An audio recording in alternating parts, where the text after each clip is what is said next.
Boa noite a todos. Hoje é 16 de agosto de 2021. Essa é a página do Centro Espírita Pioneiro da Luz, da cidade de Piratuba, Santa Catarina. Convido a todos para se unirem em pensamento e em oração, para que possamos iniciar os estudos dessa noite.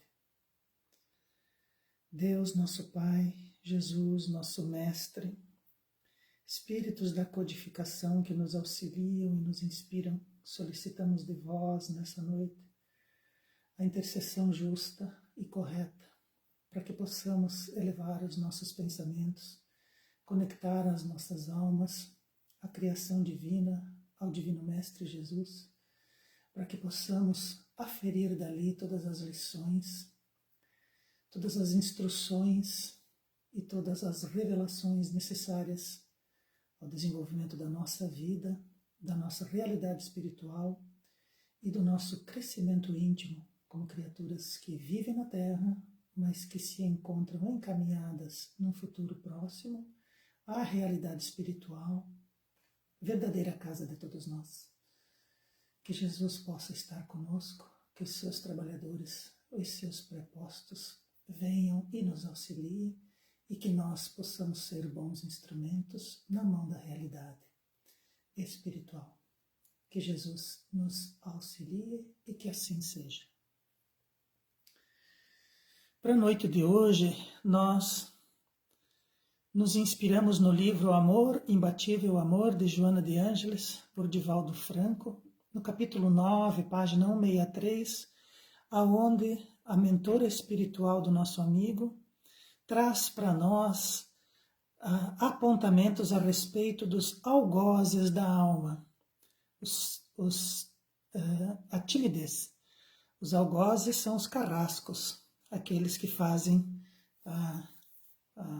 que realizam os sacrifícios dos outros, aqueles que tiram a vida dos outros. Algozes da alma, nós vamos falar hoje a respeito da timidez. Os seres humanos são criaturas constituídas essencialmente de energia pensante, que por isso deveria predominar em seu comportamento. Então, em relação à timidez, quem de nós não o é, ou já não foi, ou não conhece alguém que esteja envolto nessas energias, né? E nós, como criaturas humanas, nós precisamos entender e compreender que somos constituídos essencialmente de energia pensante. O espírito, ele não tem forma. O espírito é como se fosse uma chama que possui cor, segundo a informação que os próprios espíritos deram a Kardec. Então, o espírito é como se fosse uma energia, mas é uma energia que pensa, uma energia que se manifesta, uma energia que consegue racionalizar, que consegue pensar, racionar e consegue tomar decisões. Nós, seres humanos, apesar de estarmos encarnados na Terra em corpos materiais que apresentam uma realidade animal, uma essência animal, nós temos também uma essência divina que é constituída do espírito, que é uma energia pensante. O espírito é uma energia que pensa, que realiza. Se nós somos essencialmente uma energia pensante, nós deveríamos, isso deveria ser uma predominância na nossa vida. Nós deveríamos nos manifestar como energia que pensa.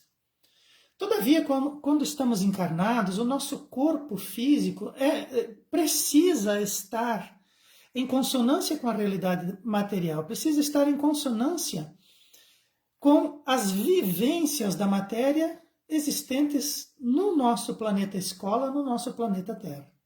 Deveria ser uma predominância. Mas o corpo, ele nos pesa. Os espíritos definem o corpo como se o espírito estivesse dentro de um escafandro, limitando extremamente o corpo. Aqueles que já viram em filmes ou que pesquisaram na internet e observaram aquelas roupas dos mergulhadores que usavam os escafandros, que eram os capacetes, aquela roupa é extremamente pesada, é uma roupa extremamente forte, capaz de levar o mergulhador a muitos metros embaixo da água. E essa roupa, ela limita extremamente o comportamento do corpo humano. Então, o espírito, quando está encarnado, sofre como se nós sofrêssemos dentro de um escafandro. E essa é a nossa realidade, momentânea. E essa realidade, ela se sobrepõe, ela se apresenta mais impactante do que a realidade espiritual, do que a energia pensante que nós somos. Então, momentaneamente, nós esquecemos disso. Imaginamos que somos o corpo, que o corpo é nós, que o nosso pensamento está em nosso cérebro, quando, na verdade, a energia do espírito magnetiza o cérebro. E nós temos essa ilusão de que o corpo somos a nossa realidade, quando, na verdade, o espírito é a nossa realidade. Nossas conquistas psicológicas lentamente vão arrebentando a concha que nos prende, formando campos vibratórios novos que se transformam em ação. Então nós vamos aprendendo, nós vamos estudando, nós vamos realizando coisas psicológicas, coisas mentais. E esse somatório das coisas mentais criam para nós uma realidade psicológica. Joana de Ângeles chama de conquista psicológica. E essas conquistas vão arrebentando essas conchas que nos prendem, esses limites estreitos que nos prendem.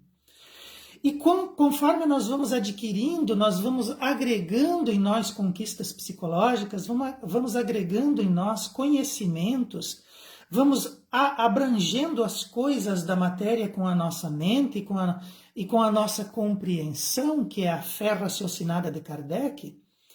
Essas conquistas psicológicas, elas vão aumentando o nosso raio de ação, elas vão abrindo fronteiras, elas vão ampliando fronteiras. Joana de Ângeles chama de campos vibratórios novos. Nós vamos iluminando ao nosso redor e vamos aumentando o nosso raio de ação. E esses campos vibratórios, eles se apresentam para nós como novas searas, como novos locais de plantio. Nós vamos descobrindo forças dentro de nós, nós vamos descobrindo espaços dentro de nós, nós vamos descobrindo habilidades, todas elas psicológicas, como se fossem novos campos de trabalho.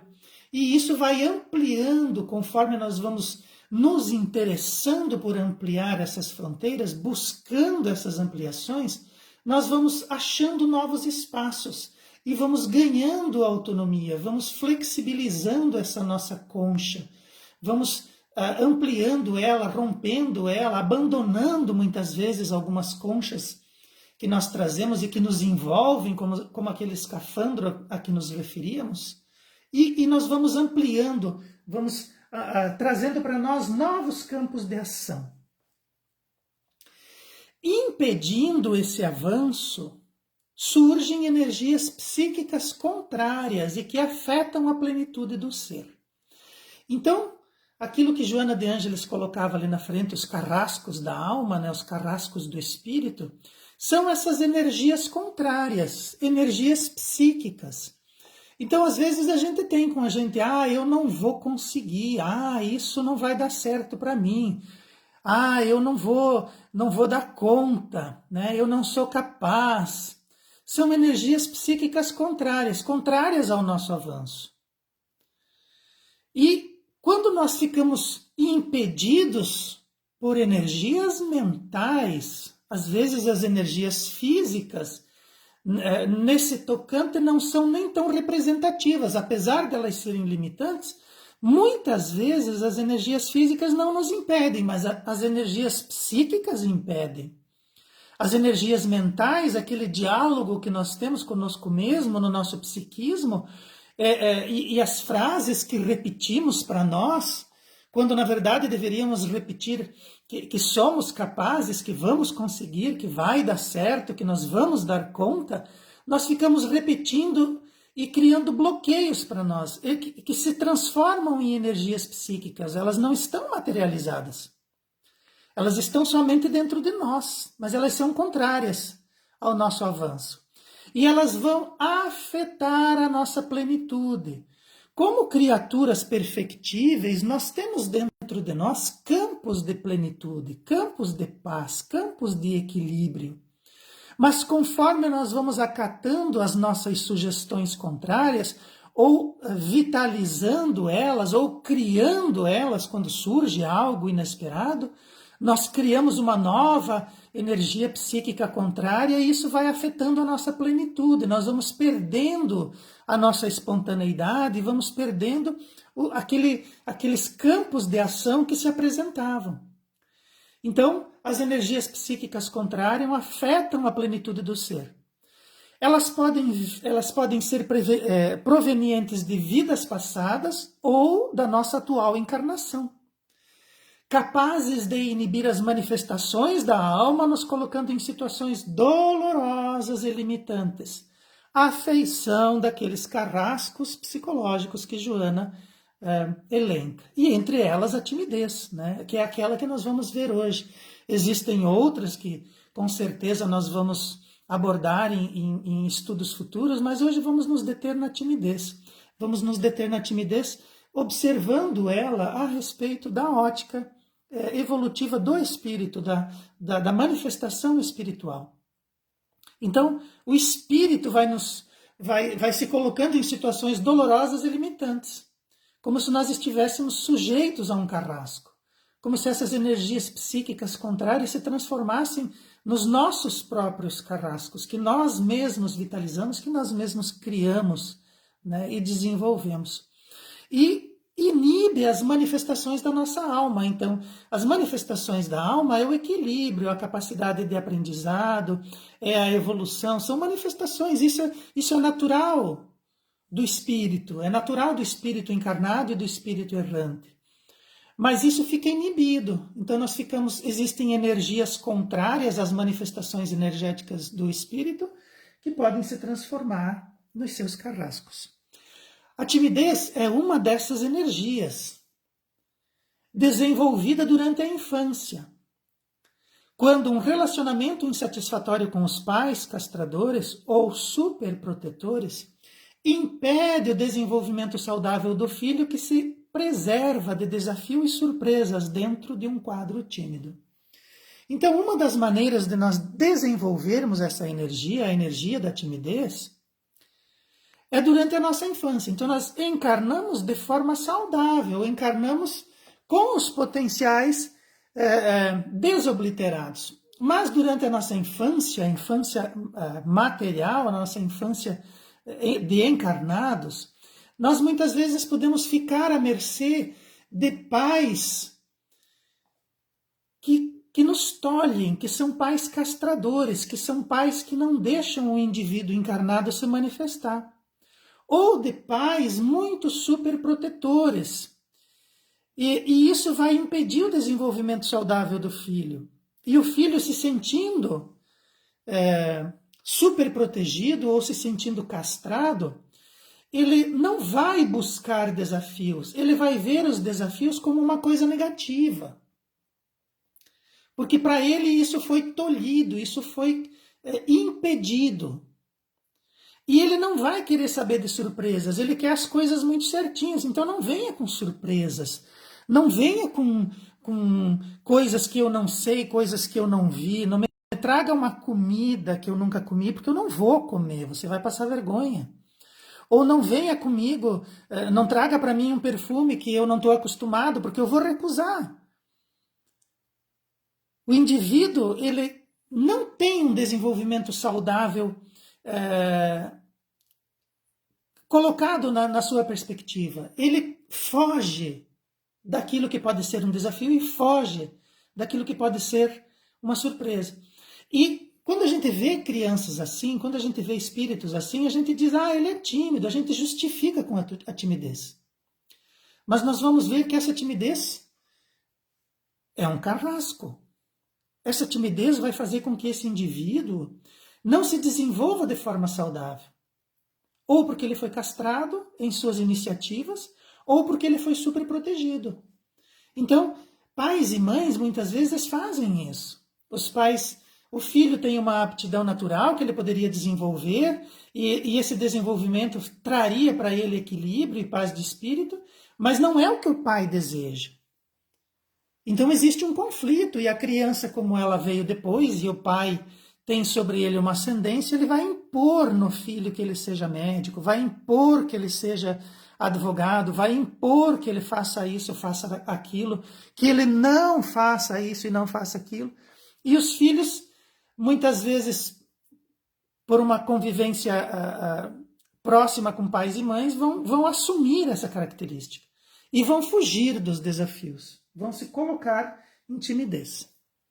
Geralmente os pais constrangem sua prole, não permitindo espaço para uma reação autêntica dos filhos, que sentem a castração de suas aspirações e necessidades, passando a evitar conflitos na vida com os genitores, para fugir do mal-estar e das aflições. Então os filhos, muitas vezes, essas crianças, vivenciando essas condições, eles vão fugir, eles vão abrir mão. Eles não vão permitir para si mesmos esses espaços de reação. E eles vão abrir mão, eles não querem conflito com os genitores, eles não querem conflitos nas suas vidas, eles não querem esse mal-estar e essa aflição. E muitas vezes, junto com isso, vem culpa. Porque daí a criança deseja alguma coisa, mas os pais forçam que ele abandone aquilo, e ele, por sentir essas aflições, esses mal-estar, ele faz isso, mas ele fica ressentido. Ele entra num dilema, porque ele ama os pais, mas a atitude dos pais está ferindo eles. Então, vai existir uma revolta, vai existir um medo, vai existir uma reação contrária, vai existir mais desequilíbrio, muitas vezes por conta de uma reação autêntica dos filhos que provoca nos pais uma contra-reação, né? Que vão impedir ele de se manifestar, das aspirações, daquilo que ele vê como uma necessidade.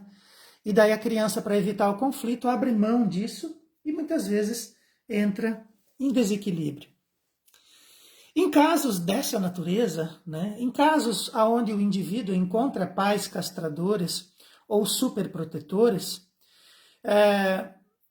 quando isso não é equacionado nos pais ou na criança, estendendo-se até a idade adulta, interferindo na energia da libido, limitando e criando receios infundados no tocante às manifestações sexuais, gerando conflitos nos relacionamentos interpessoais.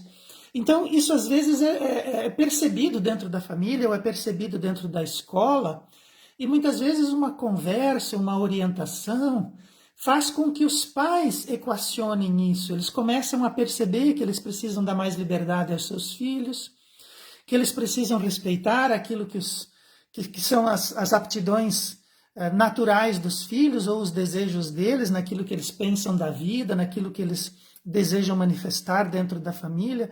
Há um respeito na condição de criança, onde você também leva em consideração aquilo que as crianças pensam e desejam. Não só aquilo que os pais querem ver, mas também aquilo que as crianças necessitam.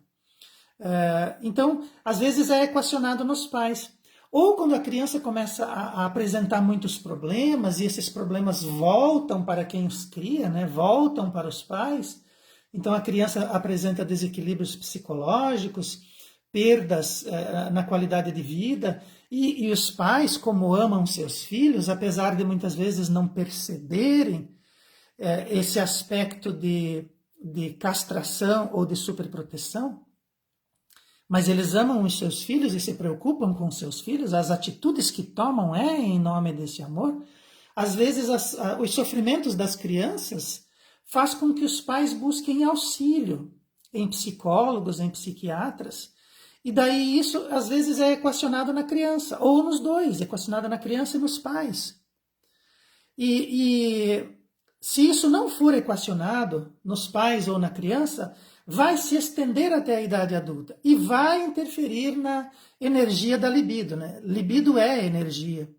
Mas aqui nós precisávamos colocar também essa palavra, na energia da libido, na manifestação da libido, que é essa manifestação do prazer, da coisa boa, do relacionar-se.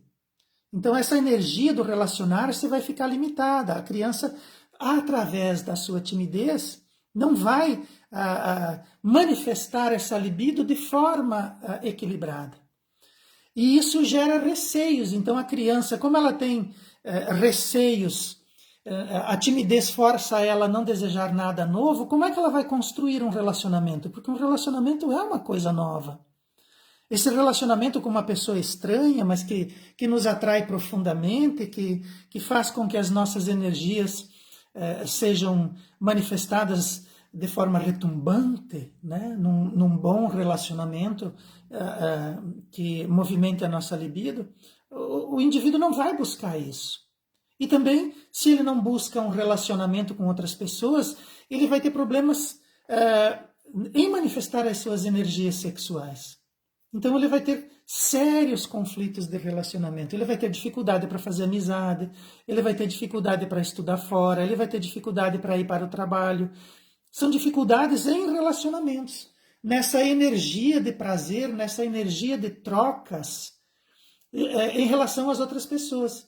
Então você começa impedindo a criança de manifestar uma aptidão e você acaba criando um indivíduo com sérios problemas em relacionamentos quando adulto.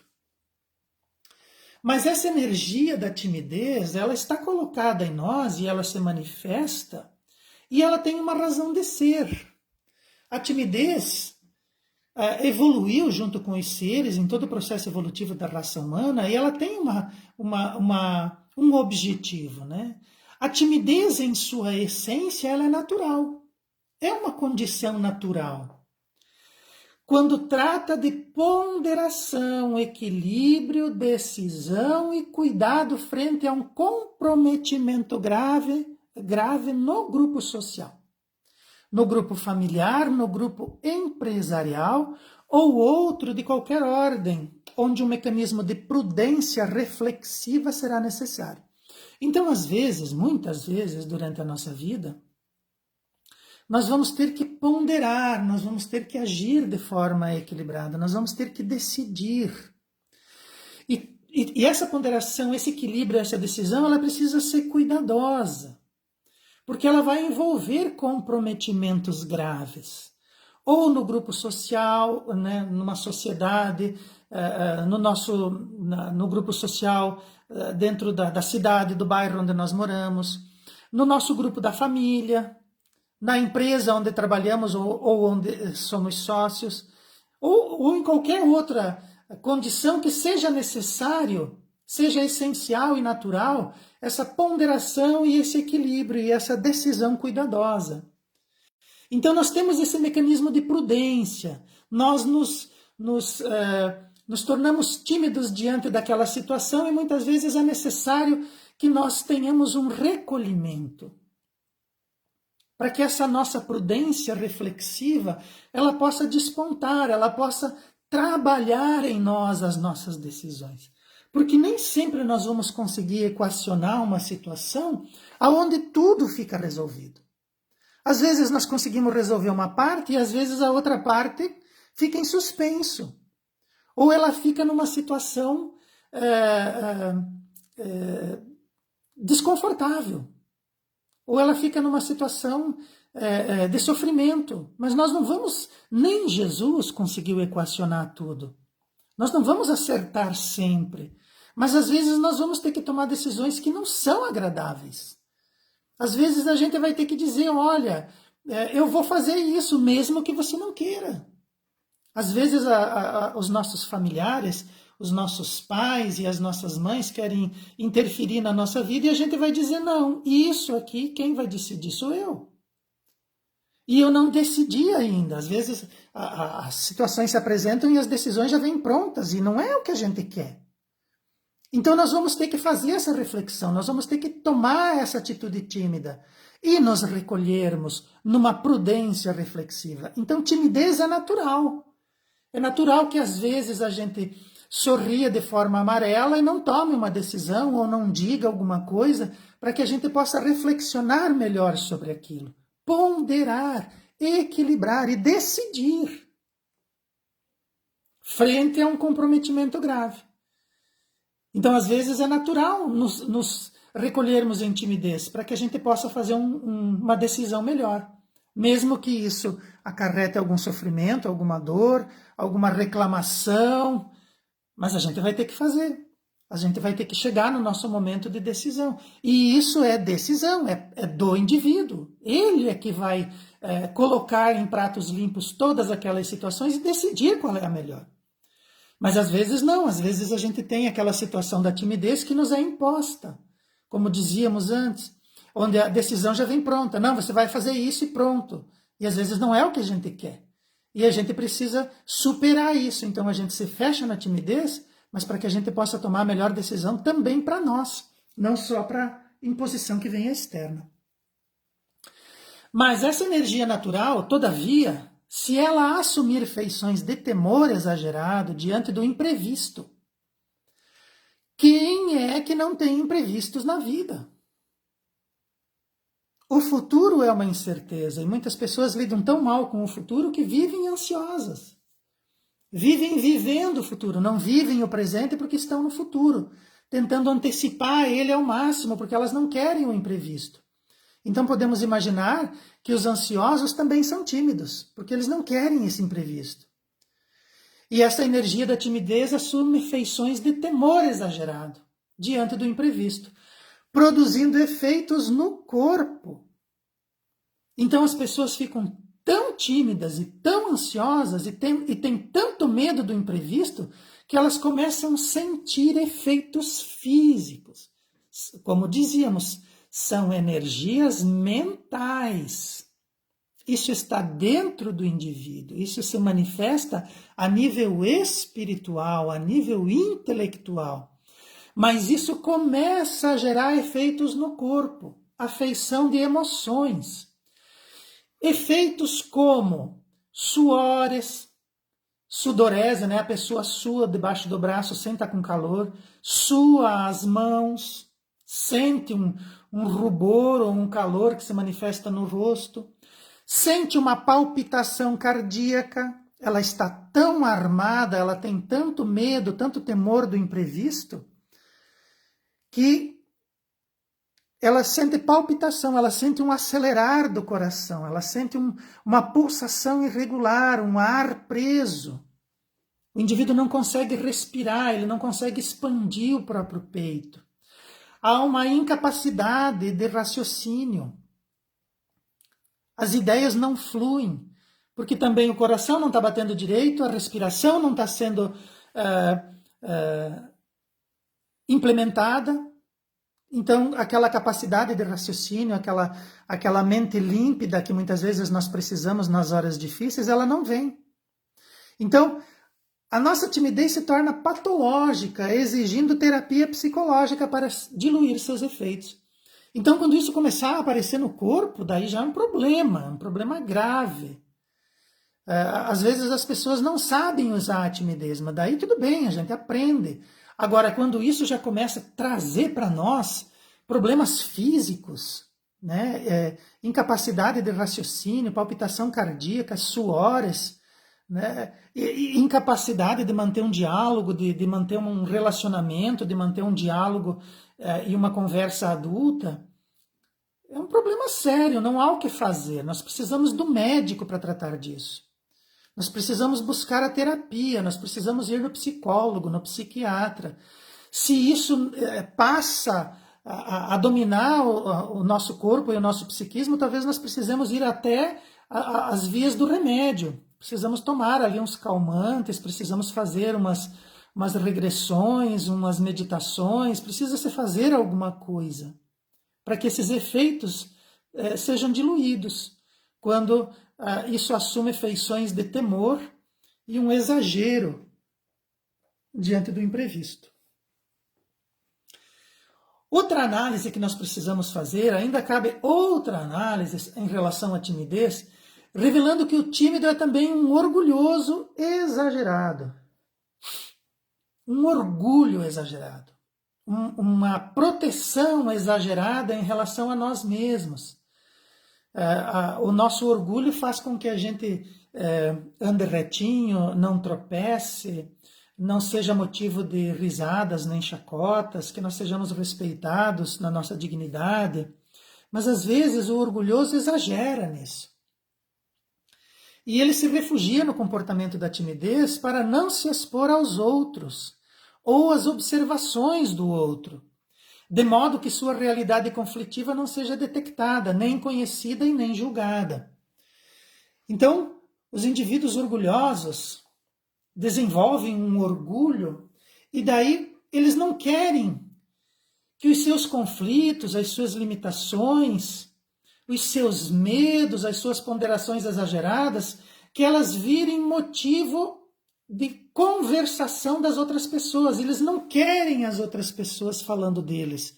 Eles não querem que as outras pessoas detectem neles as suas falhas. Eles não querem que as suas falhas sejam conhecidas. Eles não querem que as suas falhas sejam julgadas ou faladas. É um orgulho exagerado. Então as pessoas elas deveriam investir nos seus crescimentos, deveriam investir no seu desenvolvimento, mas elas não o fazem. Ou porque elas acham que assim já está bom, ou porque até agora deu certo.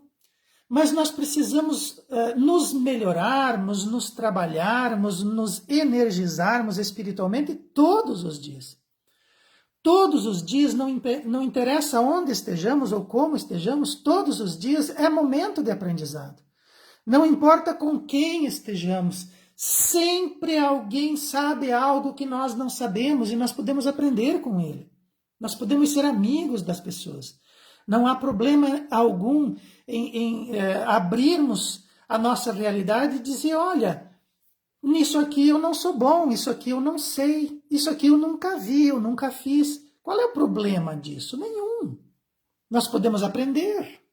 E se a gente se coloca como aprendiz, como eterno aprendiz, a gente vai ser mais humilde. Nós não sabemos tudo. Quem sabe tudo é Deus. Mas eu não sei tudo sobre tudo. Eu preciso aprender, eu preciso conviver. Mas as pessoas não desejam isso, elas têm preguiça, elas têm um comportamento lascivo, deixa quieto, eu não vou atrás, para mim tá bom, né? E daí as outras pessoas podem vir e podem invadir esse meu espaço gostoso que eu estou vivendo, preguiçoso que eu estou vivendo. Então eu não quero essa aproximação. Eu me coloco como um tímido, mas na verdade eu sou um orgulhoso.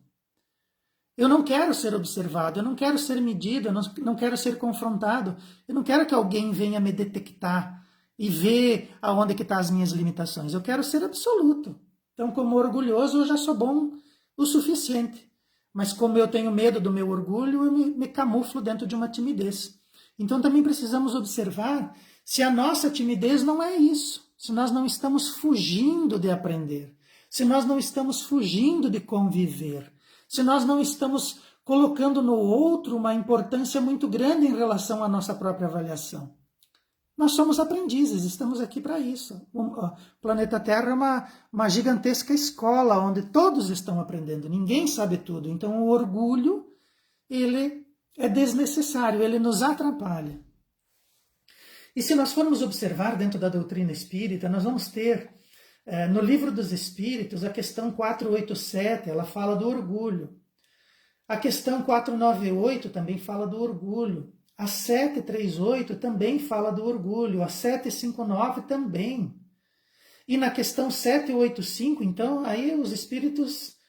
Kardec pergunta qual é o maior obstáculo ao desenvolvimento da humanidade. Qual é o maior obstáculo que faz com que a humanidade atrase a sua marcha e o seu desenvolvimento. E os espíritos dizem que é o orgulho e o egoísmo, são as duas chagas da sociedade, da humanidade. Então, se os espíritos chamam orgulho e egoísmo de chaga, de ferida, de lepra, por que nós vamos fazer questão de sermos orgulhosos? Se isso é uma doença colocada dentro da sociedade, é a chaga da sociedade, o orgulho e o egoísmo. Então nós precisamos repensar esse nosso comportamento. Essa é uma análise sobre a timidez que nós precisamos fazer. Somos realmente tímidos ou somos orgulhosos? E se somos orgulhosos, muito provavelmente somos egoístas. Então talvez aquele conhecimento que nós temos e que poderia perfeitamente ser repassado aos outros, nós estamos egoisticamente mantendo ele só para nós. Então, estudemos a doutrina espírita e pensemos a respeito disso. Outra coisa que nós devemos levar em consideração em relação à timidez, que carece do nosso estudo, é a subestimação. O que é subestimar? Nós subestimamos a nós mesmos e todas as coisas que podem nos induzir crescimento espiritual. Eu não vou lá no centro espírita, lá não tem nada que vai me... Não tem nenhum conteúdo lá que vai me fazer aumentar fazer o meu crescimento espiritual. Não tem nada lá que possa me melhorar. Nós estamos subestimando as coisas. Ou diante daquilo que chega até nós, subestimarmos a nós mesmos, né? Aquela forma de subestimação de antes, eu não sou capaz, isso não vai dar certo, eu não consigo, isso é muito difícil, eu não vou conseguir, né? A gente está subestimando a nós mesmos, como não? Que é isso? Filhos de Deus, criaturas divinas, a caminho da perfeição. Não conseguir alguma coisa, eu posso não conseguir de primeira, né? Ou eu posso não ir 100% na primeira vez, mas digamos assim, então, jogando baixo, né? Então vamos subestimar a nossa capacidade, vamos jogar em 50%, né? Talvez eu consiga, talvez eu não consiga, mas 50% já é bastante. Quando até há pouco era 100% que eu não sabia, ou 100% que eu não me coloquei em aprendizado. Então nós subestimamos a nós mesmos e subestimamos as coisas. Então o que aquela pessoa tem para me ensinar? Ele é um pobre coitado, mas ele tem coisas para te ensinar. Ele é um pobre coitado nessa vida, mas talvez na outra encarnação, na encarnação anterior, ele foi uma pessoa muito inteligente, ele foi um cientista. E agora ele preferiu vir de forma humilde, até para conseguir colocar os seus saberes na condição de humildade. Então nós subestimamos coisas e subestimamos a nós mesmos. Então o indivíduo imagina que subestima a si mesmo e as coisas que poderiam induzi-lo a um crescimento espiritual, a um crescimento psicológico, de aprendizagem, de desenvolvimento de bons relacionamentos, que passam a ser como um fardo pesado, pois não são importantes. Então eu não sou importante, as coisas não são importantes, eu não preciso melhorar o meu espiritual, daí já entra um pouquinho do orgulho, né? Eu já sou um espírito superior. Ou o nosso psicológico, ou a nossa capacidade de aprender, de se relacionar. E daí tudo é um fardo. Tudo é um fardo. Mas você precisa fazer, mas eu não consigo, isso é demais. Ou então, aquilo tem aquela situação que você poderia aprender. Não, eu não quero aprender. Isso aí toma muito meu tempo, isso aí não é importante. Então tem aqueles discursos da timidez, onde nós nos subestimamos. Então as pessoas se colocam numa condição de timidez, mas essa condição de timidez, na verdade, está escondendo um pensamento de subestimação da própria pessoa ou das coisas que o cercam. E aquilo que nos cerca é o que nós precisamos para o nosso desenvolvimento. As pessoas que estão conosco são aquelas pessoas que têm coisas para ensinar, tem coisas para aprender, nós precisamos nos relacionar. Por isso que a família, por isso que nasce próximo. Mas eu não gosto do meu irmão, não gosto do meu pai, não gosto da minha mãe, não gosto da minha tia. Eu quero distância dessas pessoas. Mas são essas pessoas que têm coisas para te ensinar. Se elas estão te importunando, se elas estão tirando você da tua zona de conforto, é porque existem elementos em você que precisam ser trabalhados. E a gente precisa se colocar como aprendiz e conviver. Então, pessoas e coisas são importantes, não vamos subestimá-las. Nesse caso, o indivíduo pensa que aquilo que diz respeito a ele não importa, tendo a impressão de que ninguém realmente se interessa por ele, que suas questões são destituídas de valor, que ele é desinteressante e que ele não representa qualidade no grupo em que está. E a timidez o oculta nos demais. Então o indivíduo quer brincar de sumiço, né? ele quer brincar de invisível. Mas nós não podemos fazer isso.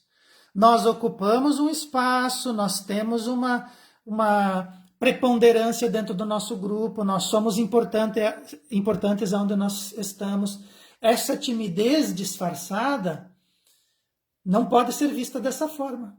Nós temos qualidades, nós não somos desinteressantes, as pessoas realmente se interessam por nós. Então, o nosso pai e a nossa mãe, quando estão ali pressionando por alguma coisa, isso representa interesse. Porque se as pessoas amam, elas vão interagir, elas vão interferir, elas vão chegar até nós, elas vão dar palpite. Nós não podemos nos refugiar numa timidez, aceitar tudo, imaginar que nós não temos nada para aprender, nada para ensinar, que as pessoas não têm nada para ensinar, e que nós somos desinteressantes, que nós não temos qualidades, que nós não somos importantes no grupo. Somos sim. Abandonar esse processo da timidez e começarmos a interagir, a aprender, nos colocar, sem sermos invisíveis, sem nos ocultarmos dentro do nosso grupo ou das coisas que nos cercam. A timidez, às vezes, também esconde comportamentos violentos. O indivíduo é violento. Mas ele consegue, sobre alguns aspectos, reter dentro de si mesmo essa violência. E passa a impressão de ser tímida. O problema é que se o indivíduo ele manifesta essas reações, esses comportamentos violentos, ele sente isso dentro dele, mas ele não coloca isso dentro de uma atitude construtiva, porque a raiva ela também tem um potencial de qualidade na nossa vida, ela tem uma função evolutiva e espiritual. Nós é que usamos mal a raiva, mas ela tem uma função nas nossas vidas. Quando o indivíduo soterra esses comportamentos, quando ele esconde, quando ele não leva em consideração, essa raiva, esse comportamento, ele pode explodir como se fosse um vulcão, ele pode irromper intempestivamente. Então, na pior hora, na pior condição, sobre os piores aspectos, o indivíduo vai explodir. E toda aquela raiva, como se fosse uma represa, ela vai se disseminar no ambiente, ela vai se espalhar. E quando ele faz isso, quando ela irrompe, ela pode se transformar numa cólera surda que vai ser arremetida contra as pessoas, ou pior, contra si mesmo. O indivíduo pode não expressar essa atitude violenta, essa raiva contra as pessoas ou contra as coisas, e pode fazer isso contra si mesmo. Então são os casos em que os indivíduos, de forma desordenada, muitas vezes, atentam contra a própria vida.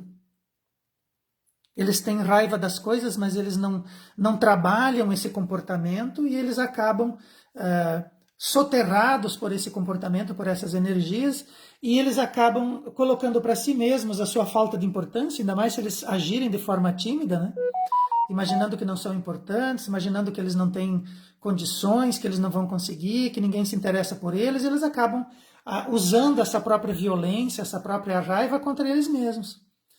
E às vezes eles fazem isso contra as pessoas. Então, são aqueles momentos que o indivíduo muitas vezes agride um pai, porque o pai é opressor, porque o pai tem uma ascensão muito forte sobre ele, força essa timidez nele, mas na verdade ele está escondendo na timidez o comportamento violento. Então ele pode se arremeter contra os pais, contra os irmãos, contra colegas, contra cônjuges.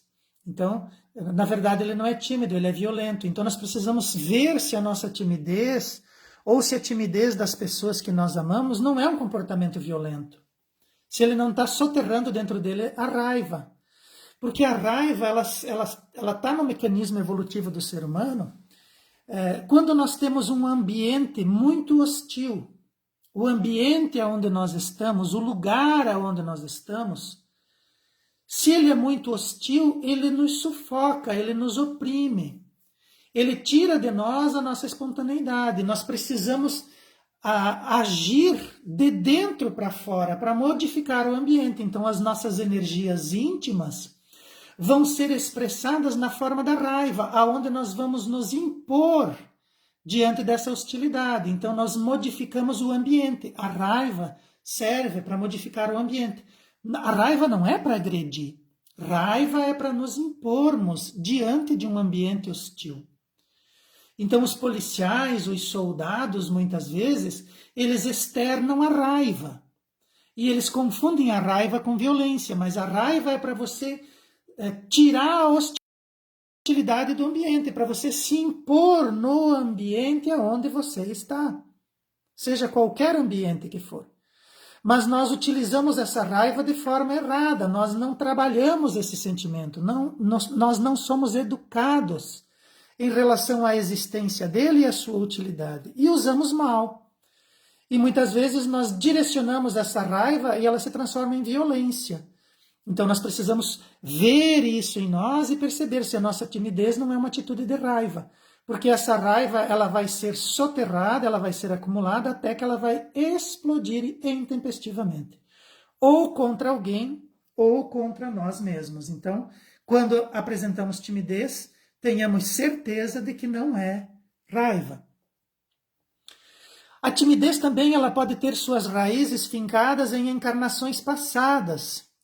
Quando nós nos comprometemos moralmente e asfixiamos nosso drama em pesado silêncio, transferindo de uma para outra vida como um mecanismo de defesa que acaba por nos obstruir.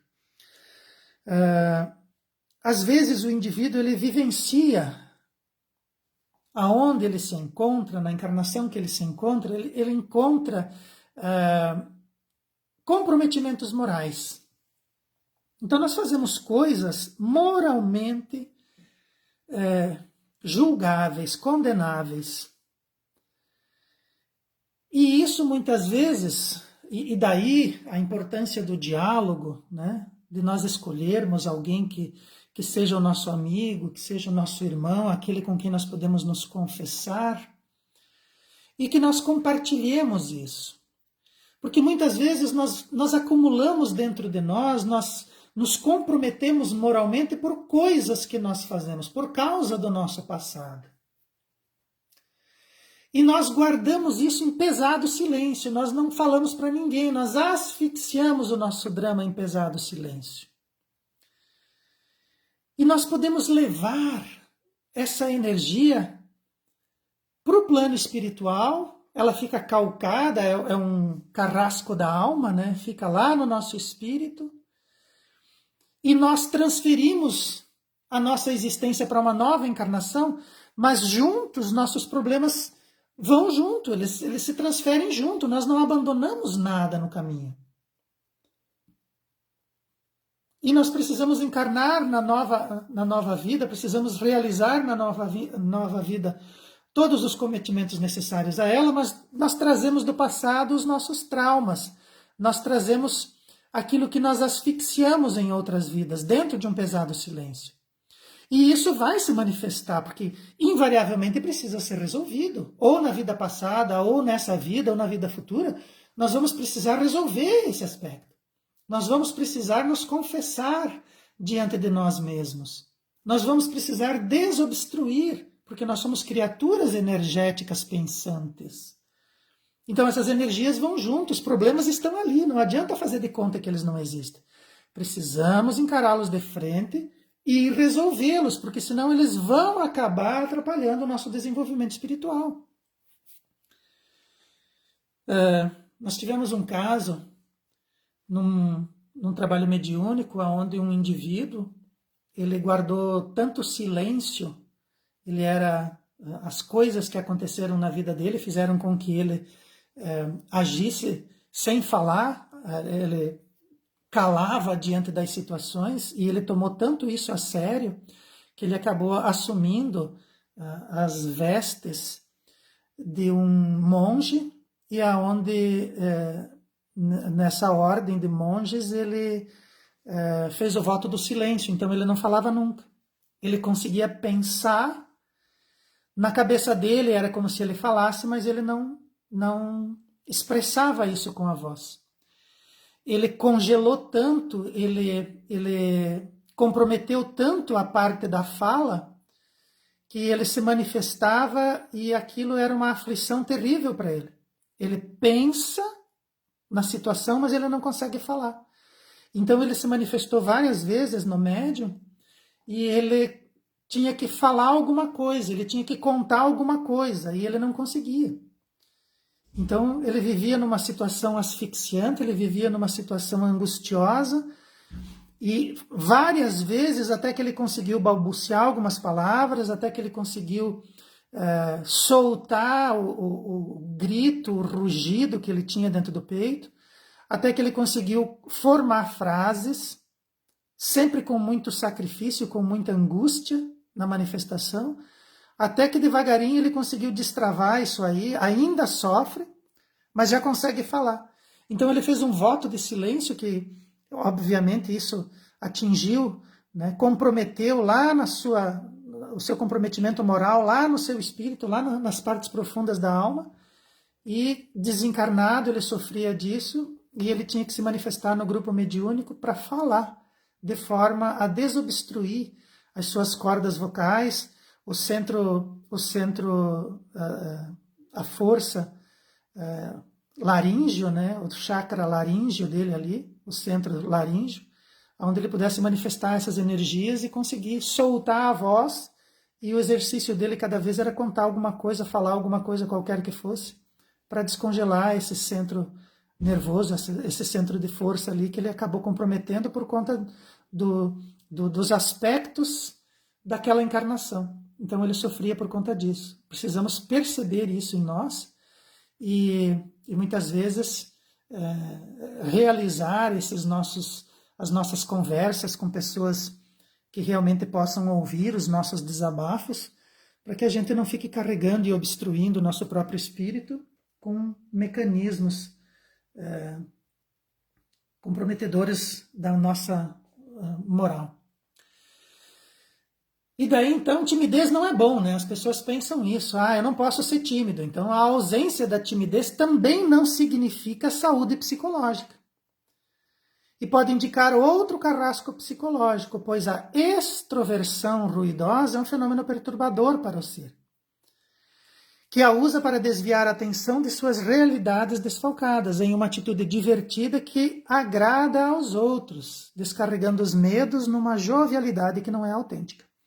Então, muitas vezes as pessoas, não desejando manifestar a timidez, elas manifestam a extroversão, né? O tímido e o extroverso. Então, as pessoas, eu sou extrovertido, mas é uma timidez disfarçada, é uma extroversão ruidosa. As pessoas fazem mais barulho, né? Fazem de conta que são divertidas, que são felizes, que são extrovertidas, mas na verdade estão camuflando uma timidez, né? E essa extroversão ruidosa também pode ser perturbadora, porque ela está sendo usada para desviar a atenção das realidades. Então o indivíduo, no fundo, ele é tímido, mas ele faz bastante barulho, porque ele sabe que ele está devendo em alguns aspectos da sua encarnação. Mas ele não quer que isso venha à tona, então ele joga todo o foco, toda a atenção numa atitude divertida. Então ele é o piadista, ele é o palhaço, ele é ruidoso, ele posa como extrovertido, o discurso dele que tem que ser jovial, tem que ser feliz, tem que ser alegre, tem que fazer barulho, mas na verdade ele está sendo tímido e ele está tentando colocar um disfarce em cima das suas realidades dolorosas, desfalcadas, desprotegidas, que nós temos sempre um lado positivo e um lado negativo. E daí o que ele faz? Descarrega o medo numa jovialidade que não é autêntica. Então ele quer passar que é feliz, mas na verdade ele é tímido. E essa jovialidade não é autêntica, ela é ruidosa, ela é barulhenta, ela é para desviar a atenção. Então, o contrário da timidez também precisa chamar a nossa atenção, para ver se nós não estamos mudando a nossa timidez, cobrindo ela com um disfarce. A timidez, em timidez, inexiste espontaneidade. Então, o indivíduo, quando ele não é espontâneo, já está A atitude dele já diz que ele é tímido. Então, às vezes, o indivíduo posa de felicidade, de jovialidade barulhenta, mas na verdade ele é tímido. Ele não é espontâneo. Uma coisa é você ser espontâneo, outra coisa é você forçar isso. Em timidez não existe a espontaneidade. E se vive sem liberdade, porque daí se você coloca essa circunstância de você ficar criando personagens para mostrar quem você não vai ser você mesmo, você não tem liberdade, você fica preso ao personagem, você fica preso ao tipo, você fica preso àquela atitude, quando a gente tem que ser espontâneo. Nós somos o que somos. É melhor sermos espontâneos e sermos vistos do que ignorados. Então nós vivemos em timidez, vive-se sem liberdade. Enfrenta-se desarmonia interna, criando dificuldades em compreender situações desafiadoras, que irão exigir nosso desenvolvimento espiritual e intelectual. Então, as situações desafiadoras, aquilo que é novo, inusitado, vem para nos desafiar. Nós precisamos disso. A única coisa constante na nossa vida é a inconstância. Nós precisamos disso. Os desafios fazem com que a gente saia da zona de conforto. E isso vai fazer com que a gente desenvolva o nosso intelectual e o nosso espiritual. Pois uma vida saudável necessita de receios para despertar todos os nossos potenciais. Não medos, receios. Então, eu preciso trabalhar porque eu tenho receio, eu preciso cuidar do meu trabalho porque eu tenho receios, eu preciso cuidar do meu relacionamento porque eu receio perder o meu relacionamento. Eu preciso cuidar da minha saúde porque eu receio perder minha saúde. Então, os receios, eles são importantes. Eles são desafiadores, eles exigem de nós. Mas para que nós possamos enfrentar tudo isso, nós precisamos de espontaneidade. Eu preciso me colocar numa situação de humildade diante das coisas. Onde eu posso aprender, onde eu posso me melhorar, onde eu posso ir mais longe, onde eu posso caprichar. Eu preciso disso. Agora, se eu me camuflo de timidez, ou se eu me escondo atrás de uma felicidade barulhenta, eu não tenho espontaneidade, eu não tenho liberdade, eu não tenho harmonia. E eu passo a criar dificuldades para mim mesmo, inclusive de compreensão. Eu acho que a minha vida é um inferno, quando na verdade são só os desafios fazendo com que eu desperte, com que eu acorde, para que eu afloresça, para que eu produza frutos nos meus potenciais. Todos nós temos condições. Então a timidez, ele é um algoz da alma. Nós temos outros e veremos outros, mas a timidez é muito importante, porque é mais fácil nós encontrarmos as pessoas tímidas. É mais fácil de nós entendermos a timidez, muitas vezes, quando a gente se recolhe em ponderações que são importantes para nós, aonde a gente vai ponderar a respeito da onde as nossas decisões vão alcançar e o que elas vão provocar. E que nós assumamos isso. É difícil, é complicado, mas não importa. Eu vou tomar uma decisão, doa a quem doer. Talvez doa em mim. Não doa em ninguém, mas eu vou tomar essa decisão depois de me recolher em timidez e ponderar a respeito dela. Então a timidez, ela é importante, mas ela não pode soterrar a nossa vida, ela não pode transformar o nosso desenvolvimento para que ele fique congelado. Nós precisamos compreender a timidez e analisar se ela não é orgulho, se ela não se transformou numa alegria ruidosa, se nós não estamos camuflando a nossa raiva, se nós não estamos agindo de forma a nos humilharmos ou imaginarmos que nós não temos importância, quando na verdade nós temos, quando ninguém se importa com a gente, quando as pessoas se importam sim com a gente. Então precisamos prestar atenção na timidez para que a gente não caia em problemas. Eu não sou psicólogo, isso são algumas luzes que Joana de Ângeles trouxe para nós. Havia muito mais de onde saiu isso, mas eu peguei aquelas que talvez mais se afinem com o meu próprio espírito, com a minha própria conduta. E são coisas práticas do dia a dia que talvez a gente possa levar em consideração nas nossas ponderações e aplicar na nossa vida, verificando se nós invariavelmente não estamos agindo errado em relação a isso, ou se nós não estamos deixando de perceber aspectos do nosso desenvolvimento espiritual e intelectual camuflados nesses aspectos da timidez, quando na verdade se manifestam sobre outros aspectos. Gostaríamos de nos reunirmos mentalmente com todos para que possamos realizar uma oração de encerramento da noite de hoje. Jesus, nosso Mestre, protagonista da nossa vida, exemplo maior, que nos auxilia, nos inspira, queremos agradecer as lições valiosas que os seus trabalhadores, os trabalhadores espirituais trouxeram para nós, esmiuçaram com exemplos e com falas objetivas para que ficasse entendido todos esses aspectos que estão relacionados com os nossos comportamentos e que, uma vez estudados, podem abrir campos e fronteiras muito maiores para a aprendizado e para o desenvolvimento do nosso espírito e do nosso intelecto. Queremos agradecer o auxílio do plano espiritual, dos nossos mentores, dos espíritos amigos que estão sempre conosco e que nos orientam. E queremos agradecer pelas lições que nos chegaram, capazes que somos de entendê-las e equacioná-las em nós, e que isso possa vir sempre de modo a compor um cenário novo dentro de nós, abrir espaços de aprendizado e de desenvolvimento que todos nós necessitamos e que invariavelmente vem em nosso bem e em nosso equilíbrio. Que Jesus siga conosco e seja o nosso mestre, que os seus trabalhadores não nos abandonem e continuem nos auxiliando, e que nós possamos estar sempre na seara do Mestre, aprendendo com ele e praticando nas nossas próprias vidas. Que assim seja. Uma boa noite a todos e muito obrigado.